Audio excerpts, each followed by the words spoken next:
Children? Children, are you there? Oh, you must be in the other room. You stay right there. I will be right with you. Hello! So glad I found you. Welcome back to story time today. Today's story is very special. It is called Henry and the Kite Dragon, and it is written by Bruce Edward Hall. Sounds like a lot of fun. Let's get to it. My name is Henry Chu. I am 8 years old. I live in a place called Chinatown in New York City. Chinatown is very small, pretty much just 3 tiny streets, all narrow and crooked, like a village in China would be. Doyer Street is the littlest and crookedest street in Chinatown. It has a place to buy tasty little dumplings to have with our tea. I like the ones with shrimp. My friend, Thelma Fung, likes the ones with sweet roast pork. Mott Street is where my family lives. Our building is the tallest of all. From one side, you can see all the way down to Pell Street, and on the other, you can look right down into the next neighborhood. It's called Little Italy. In Chinatown, New York, there are lots of things to do for fun. You can buy sweet pickled onions from Mrs. Lee's stand for 2 cents each. You can watch Mr. Ang sort mail at the littlest post office in New York. It's only 8 feet wide. But my favorite thing to do in Chinatown, more favorite than anything, is fly kites.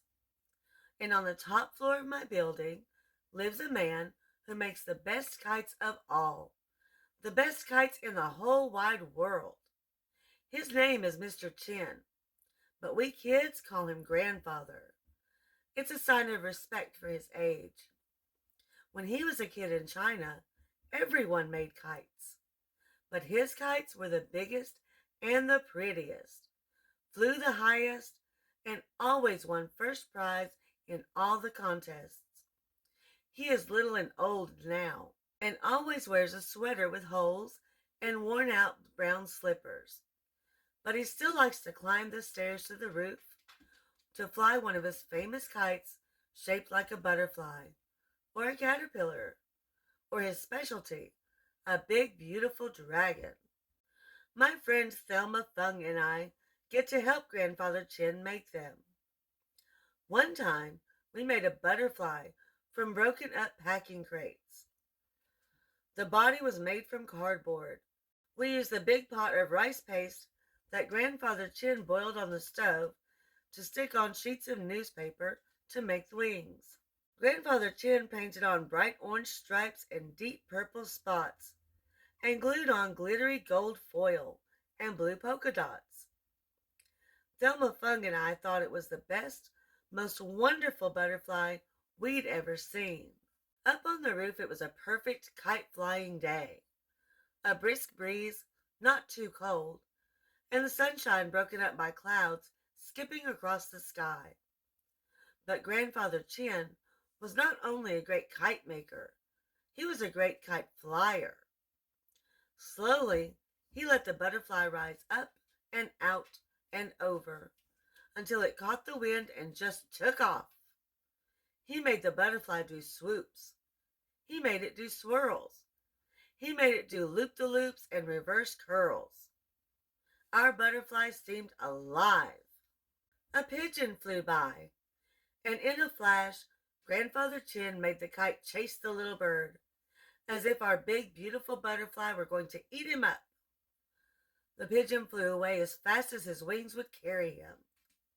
Our new friend, the butterfly, sailed over the building behind us, paused over the park in Little Italy, a block away. But then, something happened. A kid named Tony Guglione, that's Guglione, saw our kite. Whiz! A rock flew past our beautiful butterfly. Whoosh!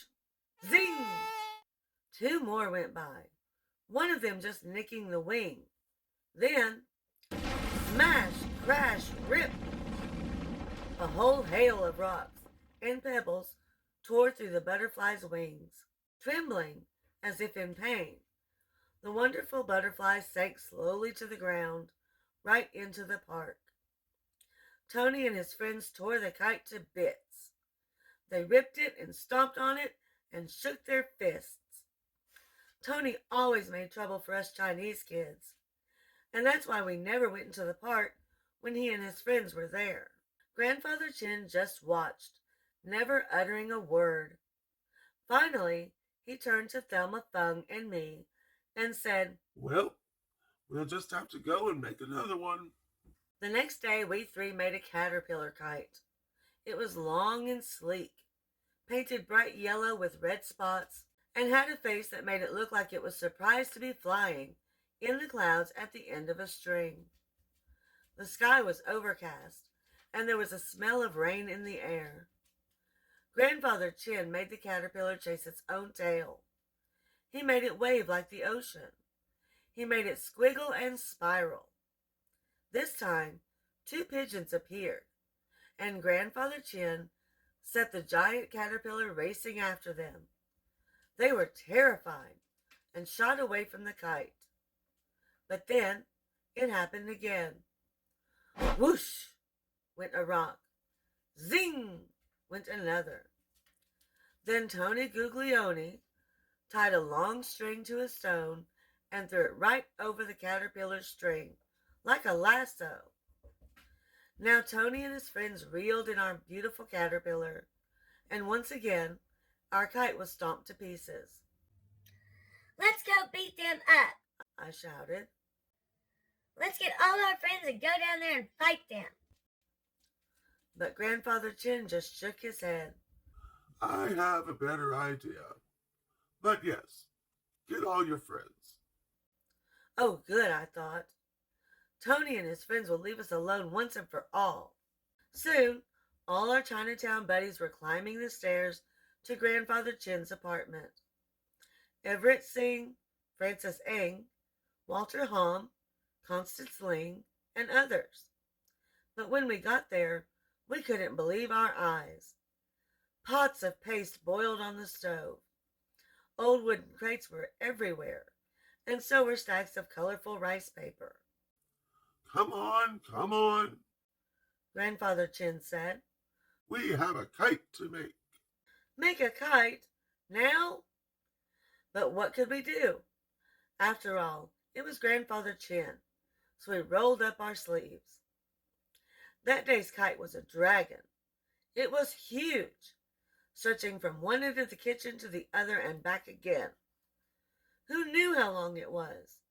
It was covered in dazzling red rice paper and had 2 6-foot long streamers for a tail. They were made of gold rice paper. At last the dragon kite was ready. It was so long, it took all of us to carry it to the roof. "The kite is so big and so beautiful that they wouldn't dare throw rocks at it," Grandfather Chin said. "Everyone respects dragons. You'll see." There was another pigeon flying around, just one lonely bird, all by himself.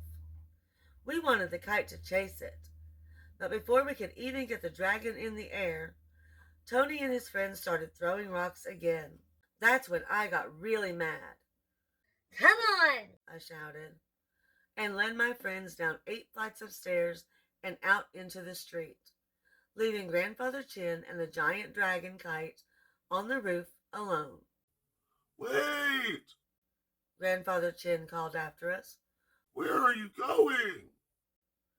But we kids just kept on walking, right down Mott Street, making a right turn at the Catholic Church, and marching one short block into the park where Tony and his friends were waiting.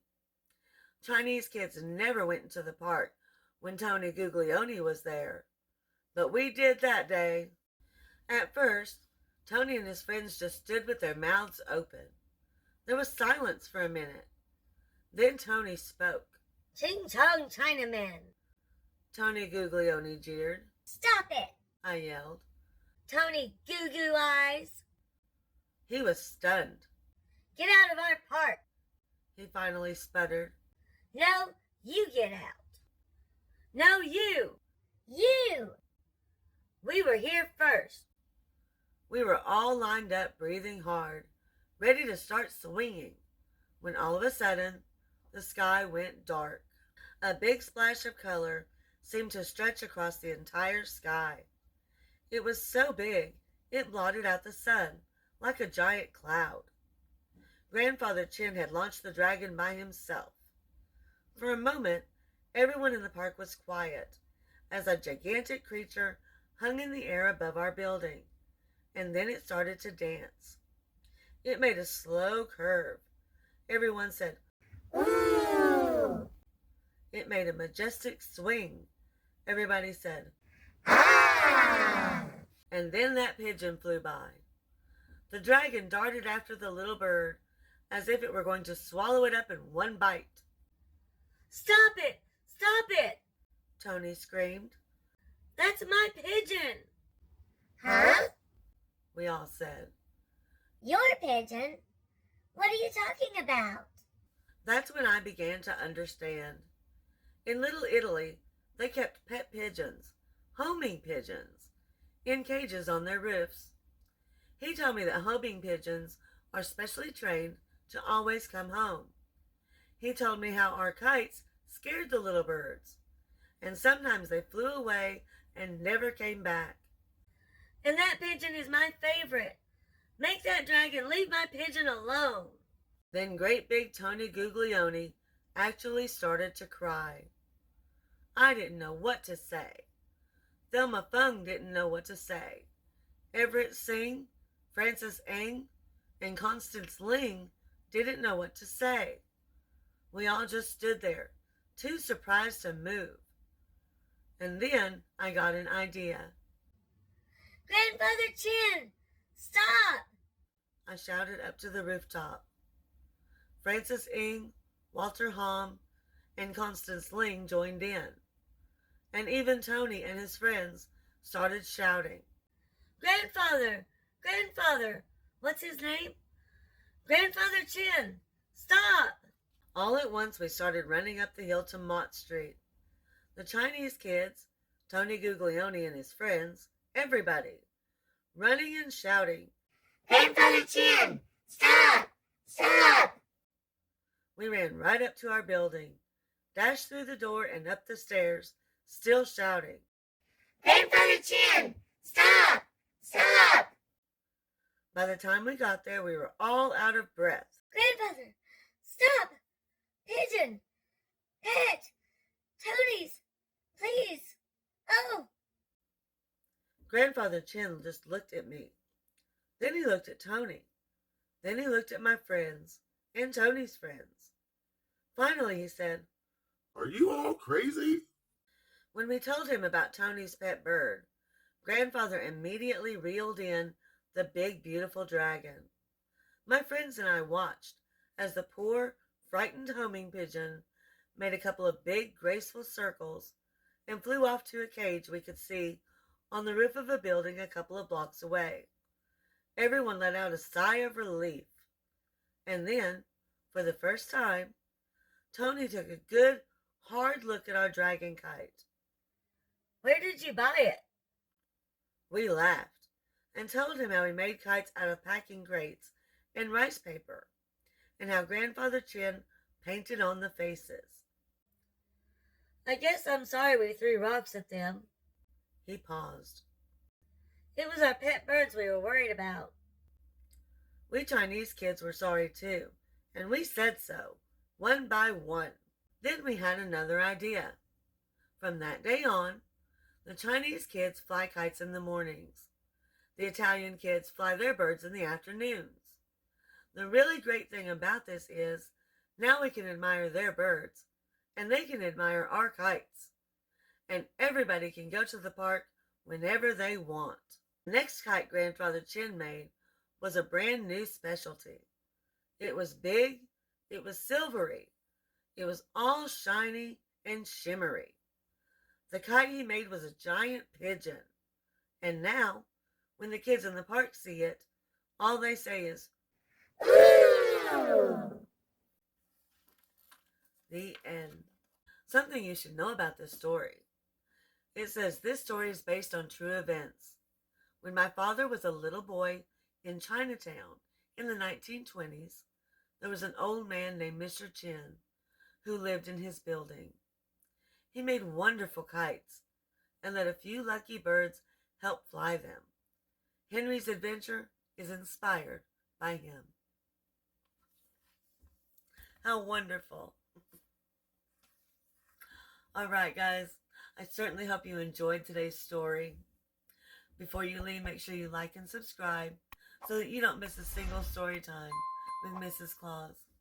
I will see you in the very next story time. Bye.